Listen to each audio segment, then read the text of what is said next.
I call Mark Mitchell. Thank you, Mr Speaker, and I'm very pleased to stand and take a call on this, the second reading of the Parental Leave and Employment Protection Amendment Bill.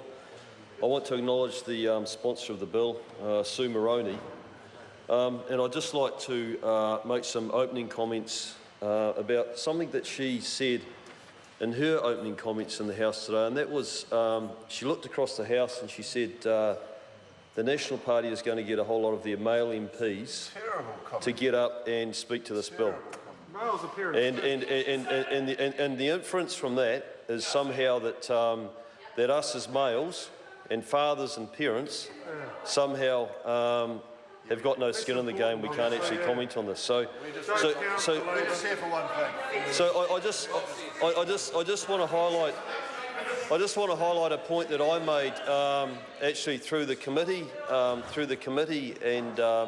and hearing process, as well as the fact that my own experience as a parent was as a single parent raising my daughter, and at the time I was a police dog handler, and I was also exactly David, and I was also a proud member of the Armed Offenders Squad, and therefore I had some fairly heavy demands on my time. But I have to say that I thoroughly enjoyed my job. I thoroughly enjoyed being a father. I was very lucky that I had support, both some paid support and also some family support to raise my daughter. But I can't help but feel a bit offended for all the men in this House that are parents, that we're somehow diminished in our role as a parent. So that's the first issue that I wanted to raise with you, Sue. The second issue that I wanted to raise. Point of order, Sue Moroney. The member has said that he is offended. I'm wondering if he's asking for if he's saying that he's personally offended and asking for your intervention. Is he? No, it's not a point of order. Mark Mitchell. Thank you, Mr Speaker. And the second point that I wanted to raise is around the fact that most of us in this House, I look around the House, most of us have been raised, and I'll come back to you guys shortly, right? I'm not going to forget about you. Most of us have been raised by parents. In fact, all of us have been raised by parents that didn't have access to parental leave. They didn't have access to parental leave, right? I feel like I bonded with my parents quite well. I don't feel that that parental leave needs to be tied back to how we bond with our parents or the relationship that we form with our parents.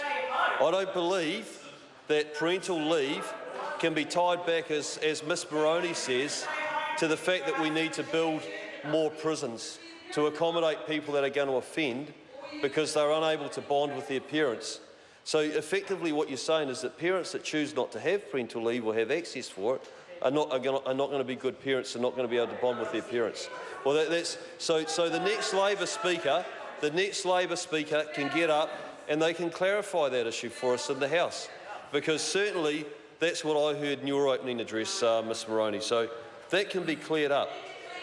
The other point that I would raise, and I'd be very interested to hear from a member of the opposition, and Mr Lees Galloway raised the issue that it's only $107 million a year.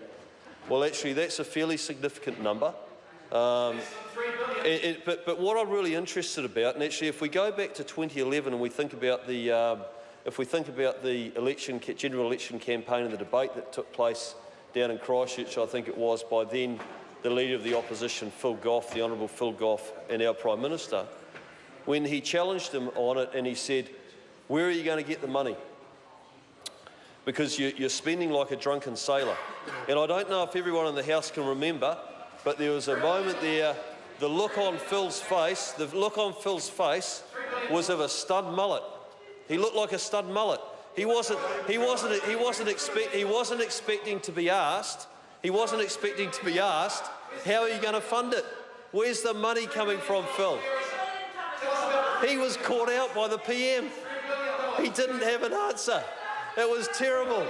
so embarrassing. I mean, I felt sorry for him watching it. So what I'd ask a member of the opposition to do, because the whole lot seems to be a massive Phil Goff moment that's going on. Order. Someone has Order. to. Now, the constant barracking is out of order, and I want you to tone it down. Mark Mitchell. Thank you, Mr. Speaker. Someone from the opposition has to stand up and explain to us where the money is coming from. Because all of us understand when we're running our household budgets, if we take money from somewhere, in our budget, then, or we're going to use it somewhere else, we're making a sacrifice somewhere, or we're giving something up.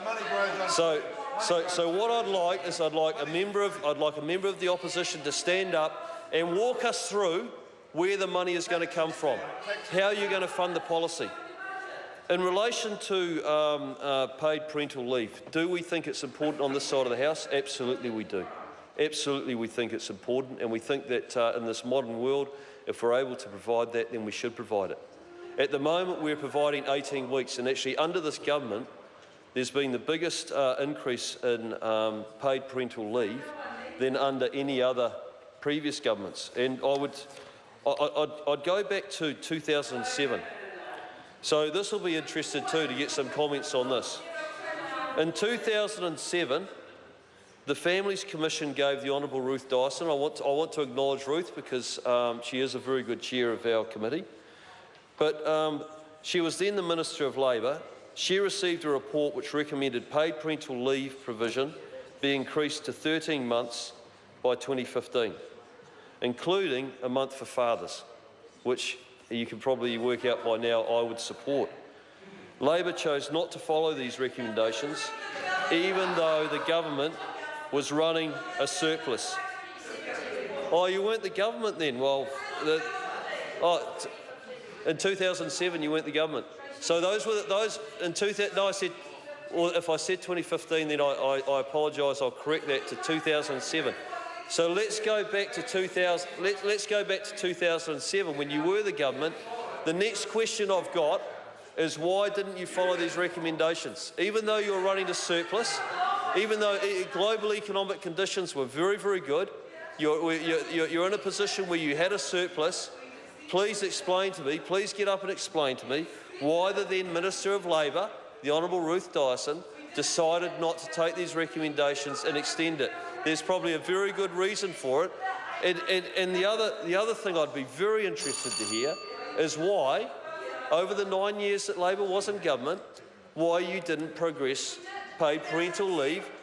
Well, unfortunately, was it 26 I acknowledge you did it twice. Small incremental changes that when we came into government, we increased significantly.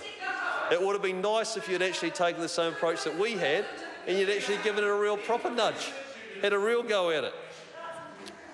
Let's go through some of the things that we are doing.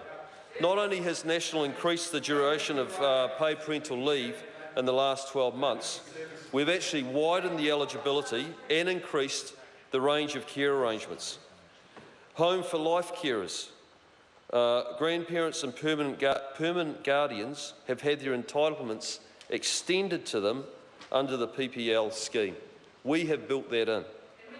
We have extended the paid parental leave to more Kiwi workers, and I come back to what my colleague Paul Foster-Bell said, to more workers such as casual, seasonal and contract workers, as well as employees who have more than one employer. And I think that the other thing that I just need to highlight is that we can't ignore employers in the legislation that we pass in this House, because they are the ones that actually create the jobs. They are the ones that create the wealth. We don't do it. We rely on them. So actually their voice is pretty important and pretty significant in this debate. And when we talk about the submitters that came in front of the committee, we did hear some compelling submissions from employers in terms of how this type of legislation can impact and affect their business. The government also extended paid parental leave to eligible parents of preterm babies. I'm sorry to interrupt the honourable member. His time has expired.